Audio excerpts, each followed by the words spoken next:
El año es 479 a.C.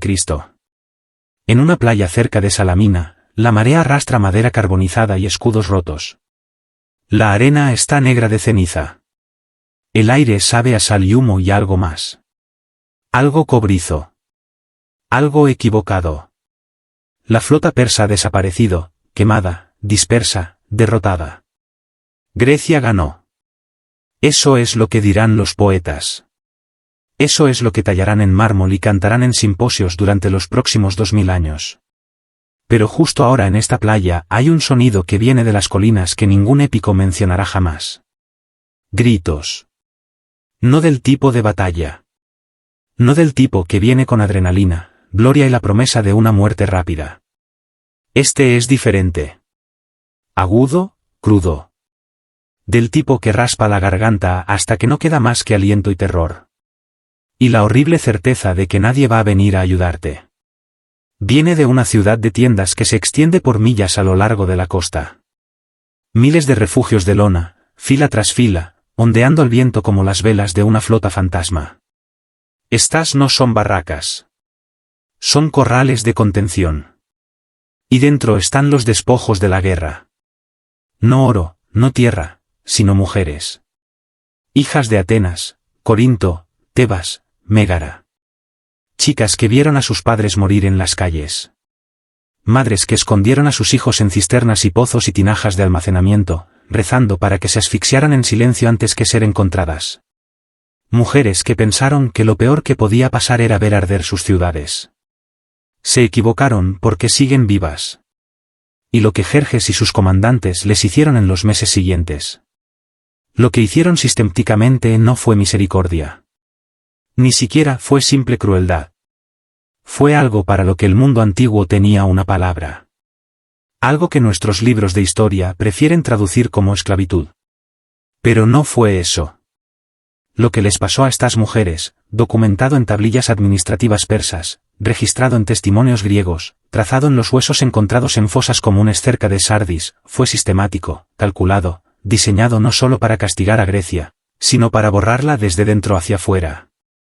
La pregunta no es si puedes soportar la verdad. Es si estás dispuesto a recordar lo que ellas soportaron mientras el resto del mundo celebraba la victoria griega. Si alguna vez te has preguntado por qué ciertos capítulos de la historia se cuentan a través de la lente de hombres en campos de batalla y no de las mujeres dejadas atrás en las ruinas, estás en el lugar correcto. Aquí en Script Historians desenterramos los archivos que el mundo olvidó. Las tablillas enterradas bajo los suelos de palacios. Las fosas comunes de las que nadie habla. Los testimonios en línea tallados en piedra por gente que sabía que serían borrados. Antes de seguir, si te atraen registros documentados como estas historias que no llegan a las películas de Hollywood, entonces suscríbete a Script Historians. Cada like, cada share, cada suscripción nos ayuda a descubrir más relatos que fueron deliberadamente excluidos de la narrativa. Regresa conmigo a esa costa para lo que pasó después, desafía todo lo que tus libros de texto eligieron contarte.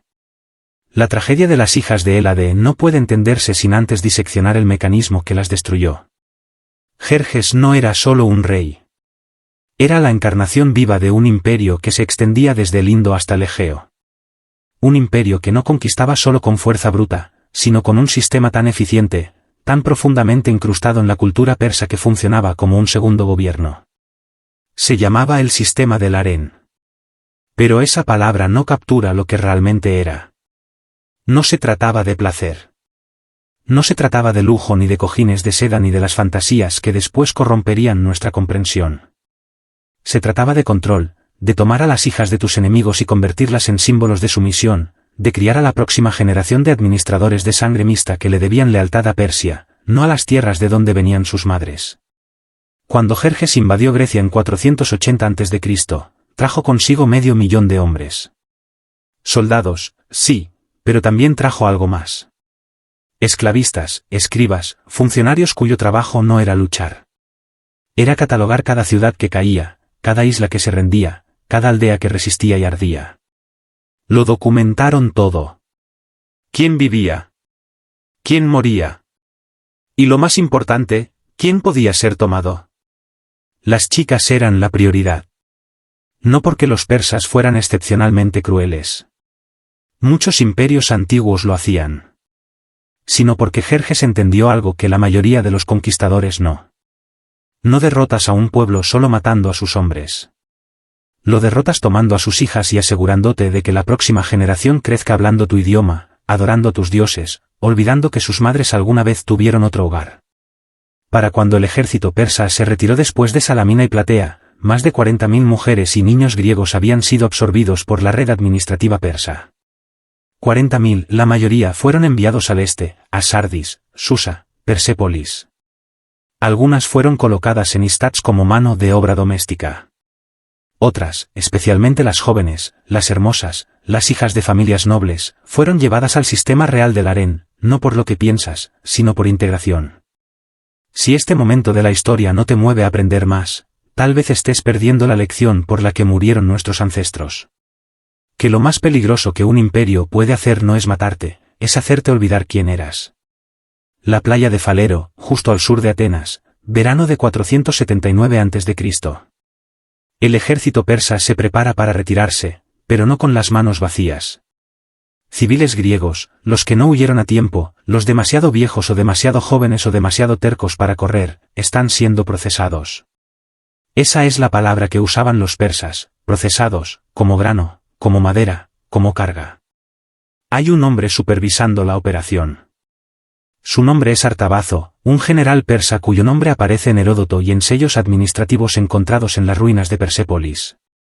No está mirando la batalla. Está mirando la cosecha. Así la llamaban en persa, baritón, la toma del rendimiento. Las mujeres son separadas primero, luego clasificadas por edad. Niñas menores de 12 años, enviadas a un grupo. Serán criadas como sirvientas, enseñadas persa, integradas lentamente durante años hasta que las palabras griegas para madre y hogar suenen extrañas en su lengua. Mujeres mayores de 30, enviadas a campos de trabajo en Tracia o Frigia. Lugares donde la esperanza de vida se mide en estaciones, no en años. Pero las de en medio, las de 13 a 25 años, esas son las que Artabazo examina personalmente. Una chica es sacada de la fila. Es de Mégara, tal vez 16 años. Su cabello está enmarañado de polvo y sal, su túnica rota en el hombro. No resiste, no porque sea sumisa, sino porque ya aprendió qué pasa cuando lo haces. Su madre grita de todos modos. Un soldado persa la golpea en la cara con fuerza suficiente para tirarla de rodillas.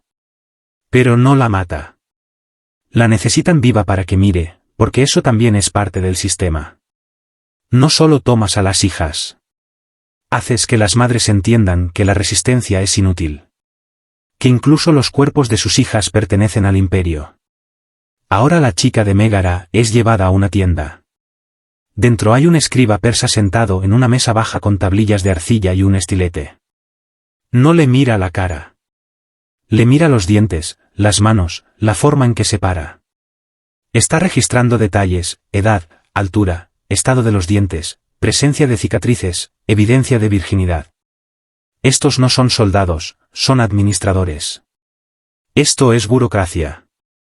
Un sello intacto de Persépolis, traducido en la década de 1930 por el arqueólogo alemán Ernst Herzfeld, incluye una línea que dice, entregadas a Susa, 120 hembras griegas, edades 14 a 22, clasificadas y preparadas para servicio real de Atenas, Tebas y Corinto. Condición aceptable. Condición aceptable. Así veía el imperio persa a las hijas de Hélade, como infantería. Pero aquí es donde se pone peor. Porque lo que pasó después no fue crueldad al azar. Fue política. Las chicas seleccionadas para el sistema del harén fueron puestas en barcos rumbo al este. Pero no todas. Algunas fueron retenidas, mantenidas en campamentos a lo largo de la costa de Asia Menor durante semanas, a veces meses. ¿Por qué? Porque los persas habían aprendido algo de conquistas anteriores. Si tomas a una mujer y la colocas inmediatamente en servicio, resiste. Recuerda. Se aferra a la esperanza de que alguien venga por ella, de que su ciudad la rescate, de que los dioses intervengan. Pero si la rompes primero, si le quitas su nombre, su idioma, su sentido de sí misma, entonces se integra más suavemente. Y la forma más efectiva de romper a alguien no es a través de la violencia.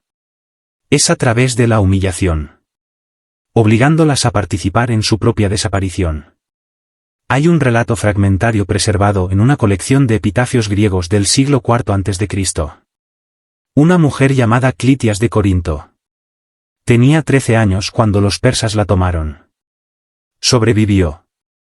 Décadas después regresó a Grecia como anciana y dejó una inscripción en un templo cerca de Olimpia. Dice: yo fui Clitias, hija de Nicodemo.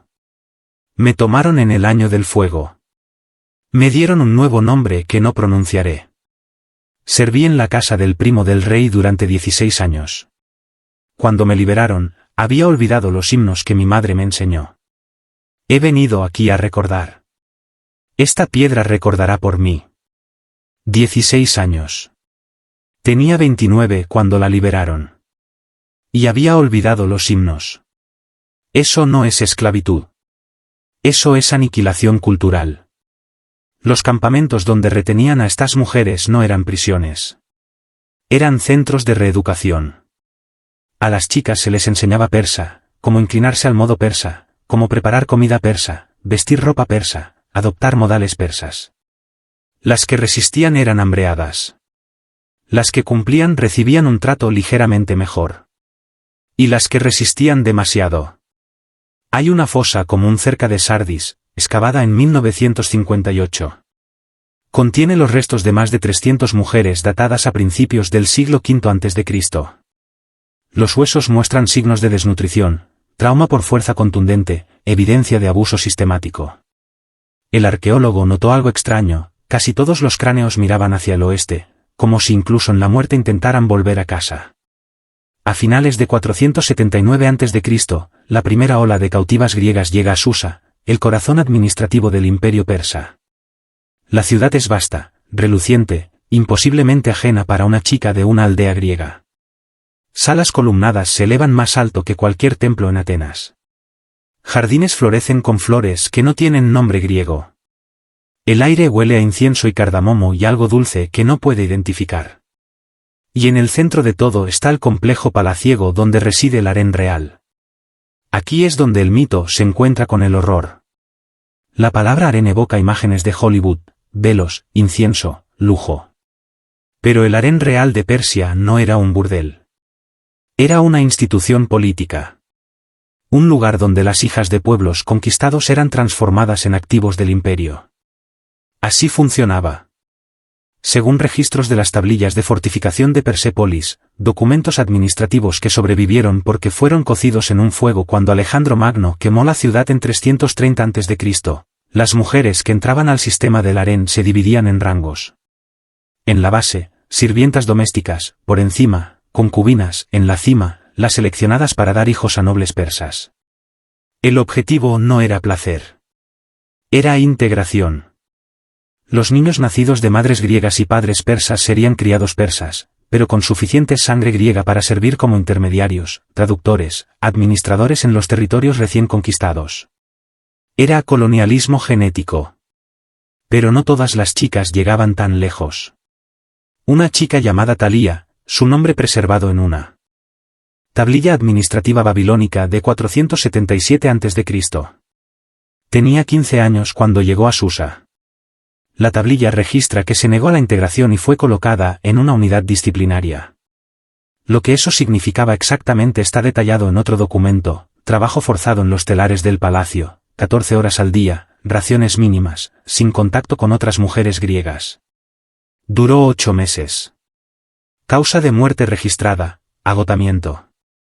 Pero algunas de las chicas sí sobrevivieron a la integración y lo que les pasó es en cierto modo peor que la muerte porque se volvieron cómplices. Hay una carta real preservada en las arenas secas de Bactria traducida en la década de 1970. Es de una mujer llamada Roxana, un nombre griego. Significa brillante. Está escribiendo a su hermana en Tesalia. La carta data de alrededor de 470 a.C. Escribe: estoy bien. He aprendido el idioma. He aprendido las oraciones. El mayordomo del rey me ha tomado como esposa secundaria. Le he dado un hijo. Es hermoso. Tiene tus ojos, pero nunca conocerá tu nombre. Por favor, no intentes encontrarme. Ya no soy quien era. Esa es la frase que debería perseguirte. Porque Roxana sobrevivió. Fue alimentada, vestida, elevada en estatus. Tuvo un hijo y a cambio dio a luz a un hijo que crecería persa, que nunca sabría que su madre alguna vez rezó a Atenea, que nunca cantaría las nanas que aprendió de niña en Tesalia. Esta fue la verdadera estrategia, no la masacre. La masacre crea mártires. Se escriben canciones. Se cuentan historias. Los muertos se vuelven inmortales. Pero la asimilación, lenta, metódica, burocrática, tomando a las hijas de tus enemigos y convirtiéndolas en las madres de tu próxima generación de administradores, funcionó. A mediados del siglo V a.C. había miles de niños de sangre mixta greco-persa sirviendo en la administración aqueménida. Algunos se convirtieron en escribas, algunos en soldados, algunos gobernaron los mismos territorios que sus madres alguna vez llamaron hogar. Jerjes no solo invadió Grecia. Intentó absorberla. Si sigues viendo, es porque una parte de ti sabe que esta historia necesita ser contada. Suscríbete a Script Historians. No por nosotros, sino por ellas. Por las chicas cuyos nombres fueron borrados. Por las madres que vieron a sus hijas llevadas al este y nunca más las volvieron a ver. Este es su testimonio. Y solo sobrevive si nos negamos a dejar que sea olvidado. No todas se quedaron en Persia. Algunas, muy pocas, pero algunas regresaron. En las décadas después de las guerras persas, mientras las ciudades-estado griegas consolidaban su poder y el control persa sobre el Egeo se debilitaba, un goteo de mujeres comenzó a volver a casa, liberadas por dueños comprensivos, rescatadas por familias desesperadas o, en casos raros, escapadas. Pero cuando regresaron, descubrieron que el hogar ya no existía. Hay una inscripción de Eretria datada alrededor de 460 a.C. que cuenta una historia que los historiadores modernos rara vez discuten. Una mujer llamada Armonía regresó después de 12 años en cautiverio persa. Tenía 28 años. Traía consigo un hijo, un niño mitad persa, tal vez de 6 años. La ciudad de Eretria se negó a reconocer su ciudadanía. Su familia se negó a recibirla.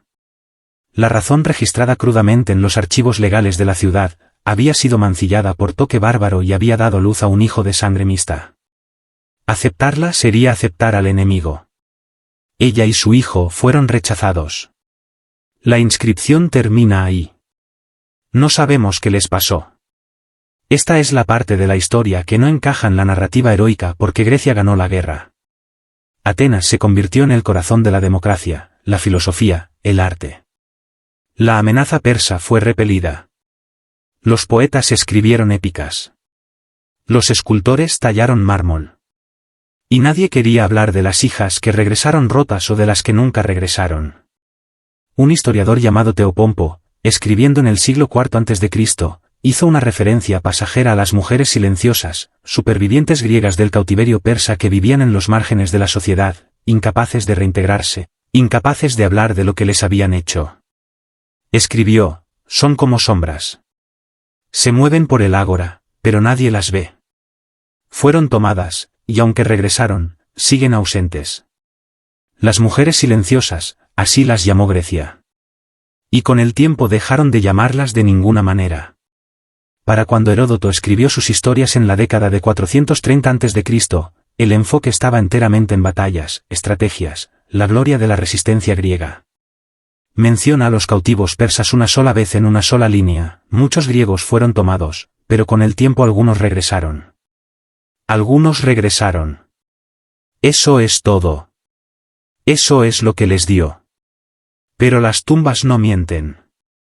A lo largo de Grecia, especialmente en regiones que vieron fuerte ocupación persa, los arqueólogos han encontrado sitios funerarios de mediados del siglo V a.C. con restos de mujeres con características inusuales, signos de desnutrición consistentes con cautiverio prolongado, trauma esquelético, y en varios casos, evidencia de partos a edades muy tempranas. Una de esas tumbas cerca de la antigua Tebas contenía el esqueleto de una mujer en sus tempranos 20 años. A su lado, una pequeña tablilla de arcilla inscrita en griego. Dice, soy hija de nadie. Soy madre de nadie. Soy la olvidada. Que esta marca diga que existí. Sin nombre, Solo eso. Entonces, ¿por qué importa esta historia? Porque no se trata de Jerjes. Ni siquiera se trata de Persia. Se trata de lo que pasa cuando los imperios deciden que el arma más efectiva no es la espada, es el silencio. Jerjes invadió Grecia y perdió. Su flota ardió en Salamina. Su ejército fue aplastado en Platea. Por cualquier medida militar, Grecia ganó. Pero si mides la victoria de otra forma, si cuentas a las hijas tomadas, las identidades borradas, las madres que pasaron el resto de sus vidas mirando al horizonte oriental, entonces la pregunta se vuelve más difícil de responder. Porque esas mujeres no murieron gloriosamente. No se convirtieron en mártires. La mayoría simplemente desapareció en la maquinaria administrativa de un imperio, recibieron nuevos nombres, dieron a luz a hijos que crecieron persas y se desvanecieron por completo de la memoria griega. Y Grecia las dejó porque recordarlas habría significado admitir que la victoria vino con un costo que no podía tallarse en mármol ni cantarse en una épica. Habría significado enfrentar el hecho de que los imperios no solo conquistan tierras, conquistan linajes, idiomas, futuros. El filósofo Plutarco, escribiendo siglos después, dijo algo que me persigue: recordamos las batallas. Nombramos a los generales. Construimos templos a los dioses que nos dieron la victoria. Pero el precio de la guerra siempre lo pagan aquellos a quienes no nombramos. Las hijas de Hélade pagaron ese precio, no con sus muertes, sino con su desaparición. Y aquí está la parte que debería aterrorizarte: esta estrategia funcionó. En 2 generaciones, los descendientes de sangre mixta de los cautivos griegos estaban sirviendo en cortes persas, gobernando territorios persas, hablando persa con fluidez. La desaparición cultural que Jerjes comenzó no terminó con su muerte.